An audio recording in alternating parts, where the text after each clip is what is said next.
Ang pangalan po ng proyektong ito ay Production, Processing, and Marketing of Herbs and Spices. Ito po ay pinundahan ng Department of Agriculture, Bureau of Agricultural Research sa ilalim ng National Technology Commercialization Program. At na-implement po ito ng SLSU Judge Guillermo Eliazar, Tagkawayan, Quezon. Nagsimula ito dahil napapansin po namin na wala na pong gumagamit ng herbs o yung herbal dahil mas na-expose na po tayo ngayon sa mga makabagong mga lumalabas na panglagay po sa ating mga pagkain.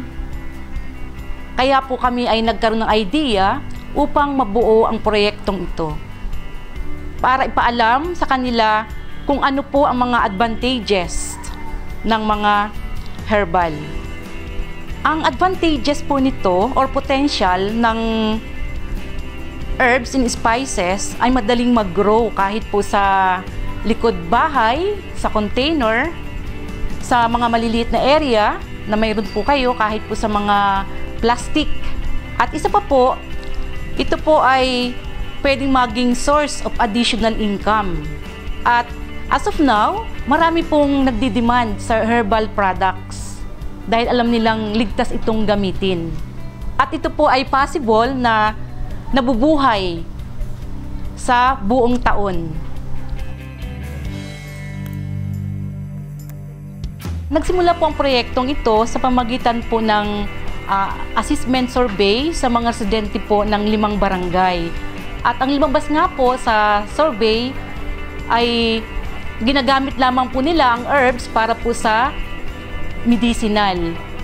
Kaya po kami ay nagkaroon ng idea ng ganitong uri ng proyekto para ipaalam sa kanila na hindi lamang for medicinal purposes ang mga herbs. Pwede rin po itong for food flavoring.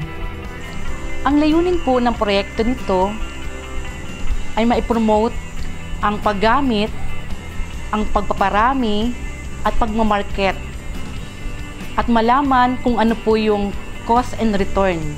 At isa din po ay makapag-establish po kami ng 1,000 square meter para po sa plantation o taniman ng aming herbs. Ang amin pong ginawa sa field preparation ay nagkaroon po ng harrowing at plowing. Nilagyan po namin siya ng carbonized rice hull at elevated po siya ng 6 inches para po sa nakaligtas po sa heavy rains. Nagkaroon po siya ng drainage. At isa pa po, ang basic propagation po namin kadalasan po ay by seedlings. Pwede rin po siyang cuttings, kaya nga lang po, mas short life lang po ang herbs kaysa po dun sa seedlings na itinatanim. Doon po sa fertilizer, dahil po organic tayo, ang ginamit po namin doon ay chicken manure. At yung kanya pong irrigation, of course, kailangan madiligan po natin siya sa umaga at sa hapon. Dahil ang herbs ay water-loving sila.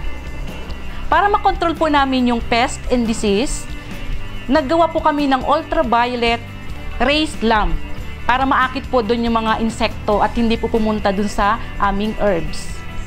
At yung mga herbs pong ito ay ang mga sumusunod, tulad po ng citronella. Ang citronella po ay ginagamit natin bilang insect repellent.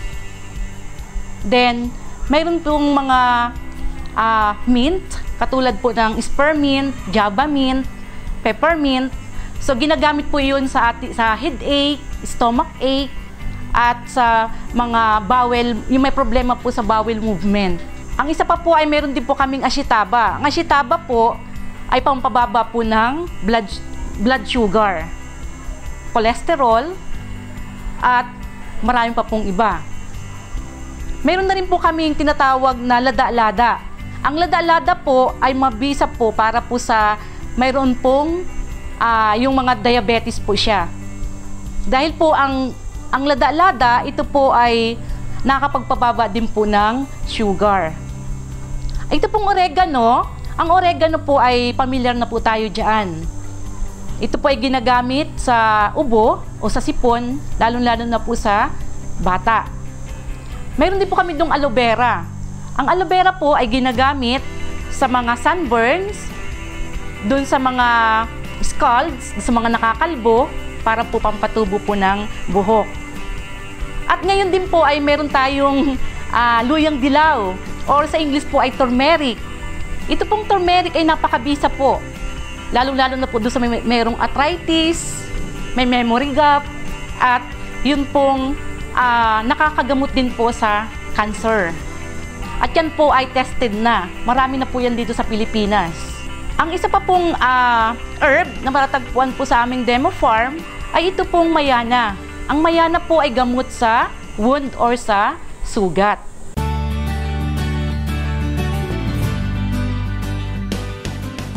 Sa ngayon po, meron na po kaming 1,000 square meter demo farm na matatagpuan sa Barangay Banban. Meron din po kami dito sa loob ng school, 100 square meter. Nagkandak po kami ng training sa Barangay Banban kung saan doon nakatanim po yung mga herbs and spices.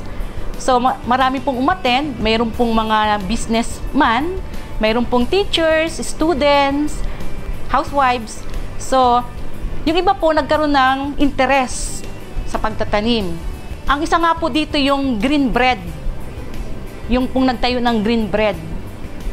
Isa po siya sa aming adaptor. Noong 2013 po, nag-start na po ako halo-halo ng iba't ibang uri ng herbs na nando sa demo farm sa Barangay Bamban. So, ilalagay ko sa pizza dough. Then, yun, may na-discover nga akong 3 klase ng herbs na tumugma dun sa gusto kong panlasa.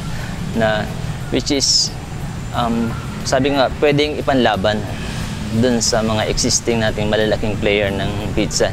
Yan. So, hindi lang pizza yung kakainin mo, andun yung mga healthy bits.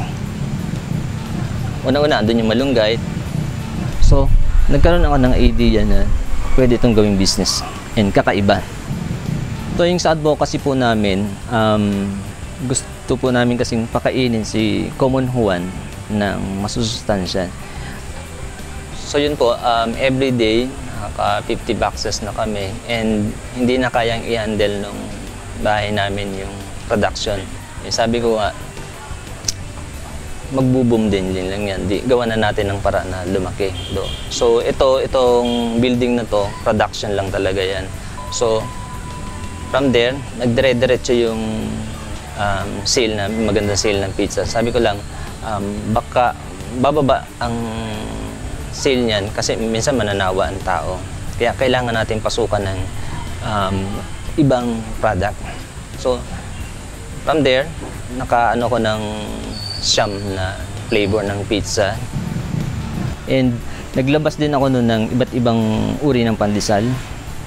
May pandesal ako na itong klase ng pandesal. Yung talbos ng malunggay, lahat ng talbos, pako, saluyo, talinom, yung mga ganyan. Sili, kamote, ganyan. Kaya lang ang problema, hindi ko mailabas ng green bread kasi kinukulang pa kami sa herbs. Yung source po ng herbs natin is sa Kasispalan. Ngayon po ang nai-utilize pa lang po namin sa herbs is half. Dire-diretso po yung pagtatanim namin. So yun po ay 10 hectares. Ang pangalawa po yung aming pong isa po sa organisasyon, ang Service Committee ng Our Lady of Lourdes. At nakapagtayo po sila ng Household Health Dispensary and Culinary Kit na kung saan dami sila o nagtanim sila ng iba't ibang uri din ng herbs na naging additional income ng kanilang organisasyon. Isa din po sa nag-adapt or naging beneficiary ng aming proyektong ito ay ang Herbuhayan sa Kanayunan, na yun po ay matatagpuan sa Barangay Mansilay National High School. Nakapagtayo din po sila ng 500 square meter na mayroon pong nakatanim na iba't ibang uri ng herbs. At ngayon po ay nagiging source of income din po nila.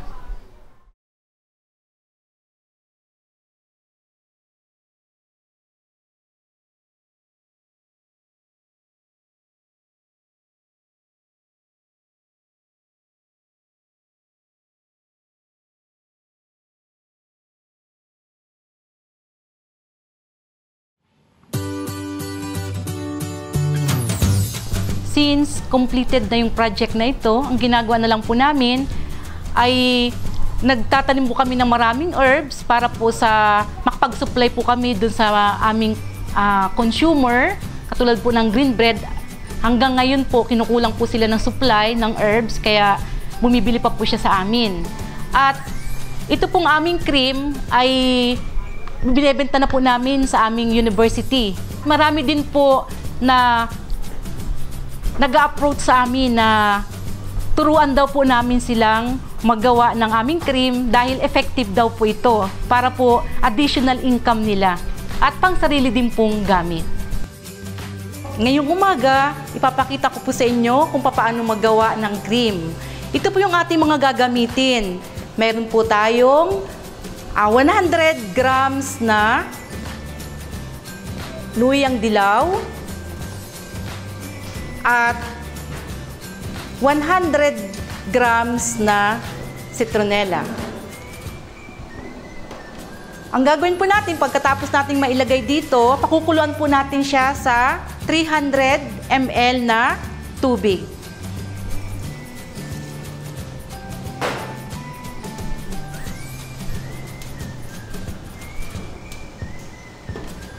At ito pong luyang dilaw ay pakukuluan din po natin sa 500 ml na tubig. Ang pagpapakulo po ay 15 to 20 minutes. Okay, naka 15 minutes to 20 na po siya. Isasali na po natin sa ating lalagyan. Ito na po yung extract po ng luyang dilaw. At ito na po yung extract ng citronella.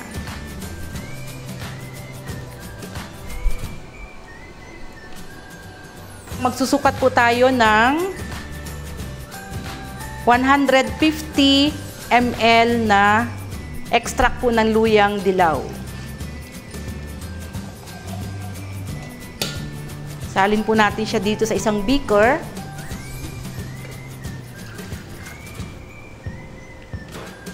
At 50 ml na extract po ng citronella. Okay. Pagkatapos po nun, kukuha po tayo ng 50 ml na unscented BCO. 50 ml.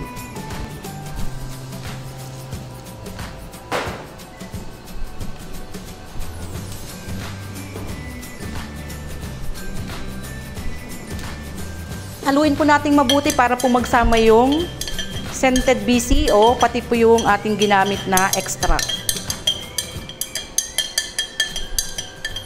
Habang po tayo'y naghahalo nitong ating in-extract na plant materials, pati po yung BCO, magpapakulo po tayo ng tubig. Pag kumukulo na po siya, ilalagay po natin yung ating ginawang extract at BCO.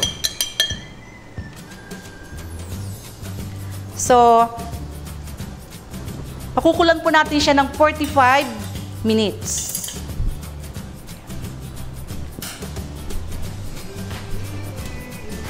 After po ng 45 minutes, lagay po natin yung 3 grams na beeswax. Okay, tapos na po yung ating 30 minutes para po sa paglagay po natin ng wax. So ngayon po, hanguin po natin siya at isasalin na po natin sa ating container. So sa pagsasalin po, iwasan po nating mapasama yung nasa ilalim pong yan. Kasi po pag yan po ay napasama, hindi po titigas yung ating cream.